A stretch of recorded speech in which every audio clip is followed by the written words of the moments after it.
My apartment building is old. 4 stories, thin walls.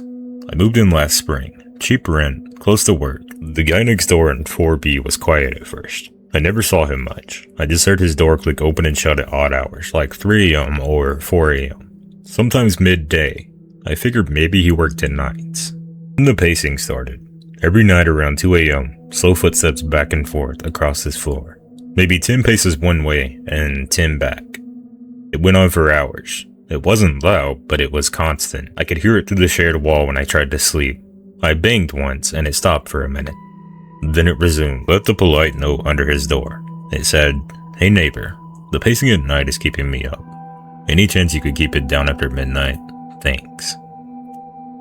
I never got a response. The pacing continued. A couple weeks later, I ran into him in the hallway. Tall, pale, dark circles under his eyes. Wearing the same hoodie every time. He nodded with no smile. "Sorry about the noise," he said quietly. "I can't sleep. Doctor says it's insomnia." I said, "No problem, just trying to work mornings." He apologized again and went inside. But the pacing got worse. Louder, faster. Sometimes I'd hear him muttering low words that I couldn't make out. One night at 3 a.m. it suddenly stopped. Then a soft knock on my wall. 3 taps. I froze. Another 3 taps. I didn't respond. It happened again the next night. Like he was checking if I was awake. I started recording it on my phone. The audio picked up more than footsteps. Whispers. Almost like he was talking to someone. "She's listening. Good. Keep going." My blood went cold. I complained to the landlord. He said he'd talk to the guy. But the next day the tenant was gone. No forwarding address, no notice. Apartment empty when they checked. But the landlord found something weird. Dozens of small holes drilled into the shared wall. All at ear level. Patched poorly with putty like someone had been listening back. Moved out soon after. The new place is quieter. But sometimes at around 3 a.m., even here, I swear I hear faint footsteps in the hallway outside my door. Slow, deliberate. Stopping right in front of it. I don't knock back. I worked closing shifts at a small independent bookstore in a quiet strip mall. The place closed at 9 p.m., but we usually stayed until 9:30 to tidy shelves, count the register, and lock up. It was peaceful, soft jazz on low, the smell of old paper, no crowds. I was 23 and I lived alone. I liked the routine. About 4 months in, this customer started showing up right at closing. Tall guy, late 30s, always in the same dark blue windbreaker and glasses, carrying a canvas tote. He'd come in around 8:50, browse the mystery section for exactly 10 minutes, then buy one paperback, always a different title, always cash. He never spoke beyond thanks. When I handed him the receipt, I didn't think much of it at first. Some people just like routine. Then he started lingering.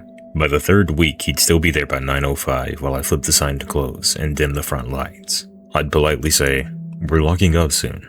And he'd nod, pick up his book, and leave without a rush. No smile, no eye contact. Just there. One night he didn't buy anything. He just stood in the aisle, back to me, staring at the spines of the books like he was reading the titles without touching them. At 9:15, I walked over. They were closed. He turned slowly, looked right through me, then walked out. My stomach twisted. He hadn't blinked once during that turn. After that, he came in every closing shift I worked, always 8:50, always the same jacket and the same tote. Sometimes he'd pick up a book, flip through the pages without reading it, and then put it back. Other times he would stand near the counter, pretending to browse the impulse items. Close enough I could smell faint cologne, something sharp and chemical.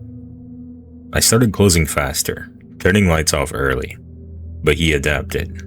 If I dimmed the store at 9 sharp, he'd wait outside the glass door, hands in pockets, watching me count the drawer. I told my manager, Lisa. She said if he's not harassing you, there's not much we can do. Just lock up and go straight to your car.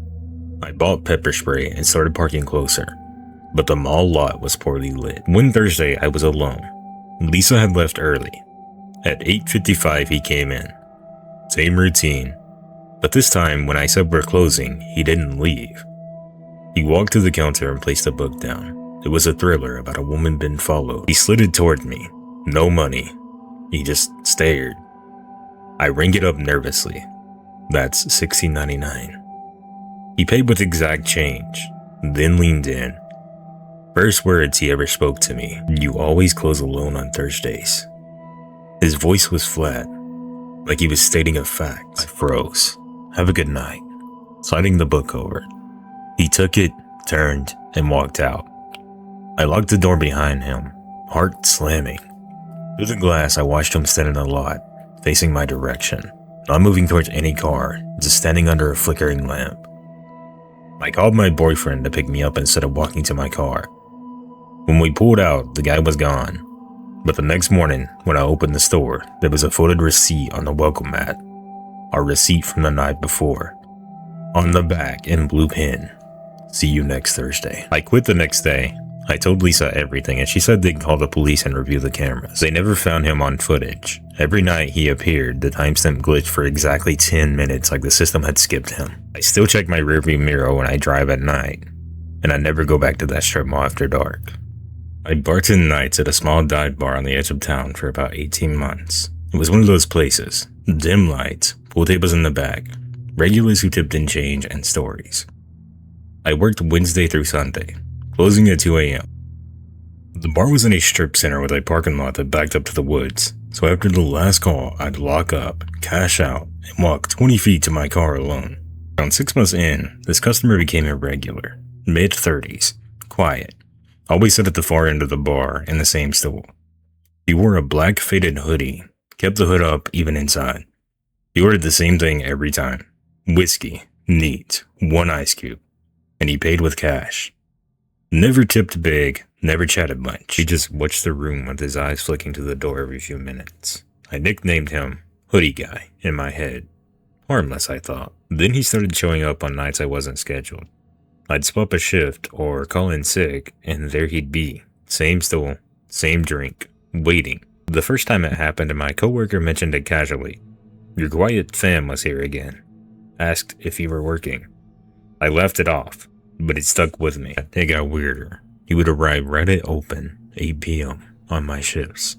Like he knew when I clocked in. He'd stay until closing, nursing the same drink for hours. When I announced the last call, he'd finish, stand up, and leave without a word. But I started noticing he'd park in the lot, same spot every time, facing the bar's front door.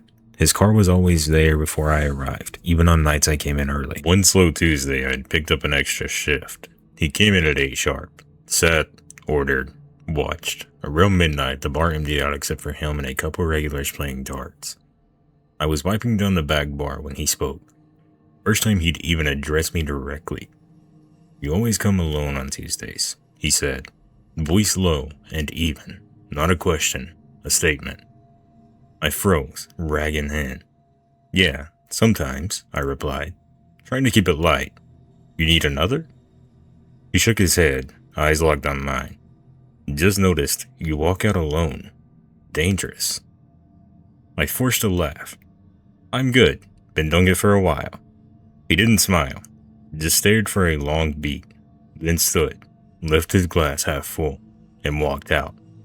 I watched him get in his car, same spot, engine off, lights off. He sat there until he locked the door at 2:15. I told my boss the next day and he shrugged. Weird, but he's never caused trouble. Keep an eye out. I started asking the other bartenders to stay until I left, or I'd call a friend for pickup, but the unease grew.